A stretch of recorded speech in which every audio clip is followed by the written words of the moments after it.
You know how kids kill bugs? I think I have a good hypothesis for why we did that.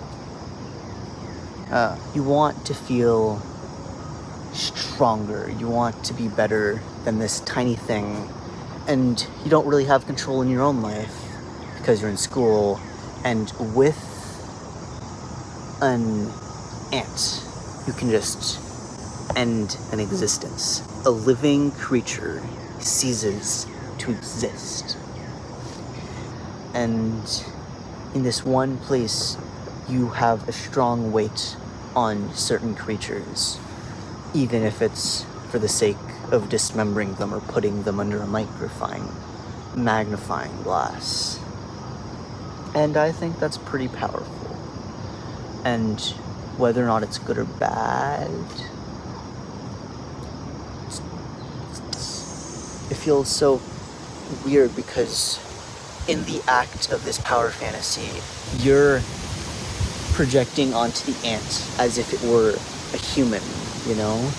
You're giving it human attributes of fear and emotion and, you know, and then you're killing something and it doesn't really matter, it's just a bug at the end of the day. But if you're doing it for the sake of a power fantasy, it's sort of like killing someone in a dream, which I'll expand upon another day. There's also been a feeling that I've had when I was weeding.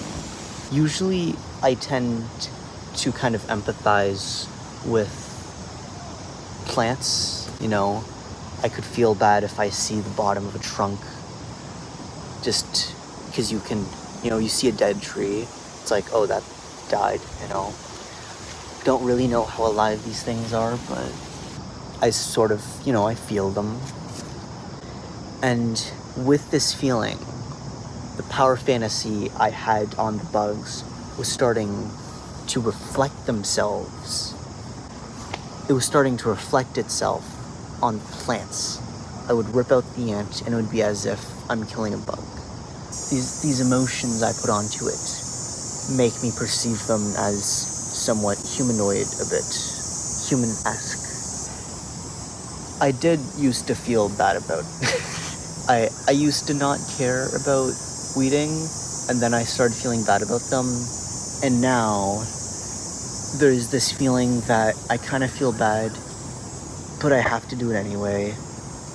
And then there's this sadistic pleasure in it. And I want to fix this thing in me. I forgot. This was about bugs. And wait, I finished that thought. Okay. I think I finished the video. Actually, there is this one thing. I would urge you not to tell kids not to kill bugs. Yeah, I would not recommend you to force kids not to kill bugs, because I think it's kind of integral. It was integral to my development and my ethical development.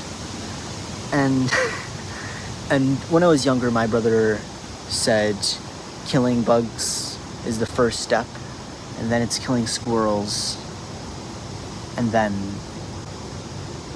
you know, that last step. I won't say it, but it's not good. But he was wrong. It actually made me more careful about these sorts of things, and I think I have doubled down on the opposite direction because of how much I had been sucked into this somewhat sadistic spot, and that has and that mistake, or that thing that I want to stay away from, has sort of formed my moral structure. And I don't think that forcing kids not to kill bugs is really going to, I don't think it's gonna help them. Gotta empathize with them. Can't just tell a kid not to play bugs, you know. Ridiculous. Let them be, but maybe nudge them. But you have to do it in a safe way. If you're a moron about it, if you're too pushy about it, you might make them double down on murder of bugs. So, I'm Chell. That's it. Cheers.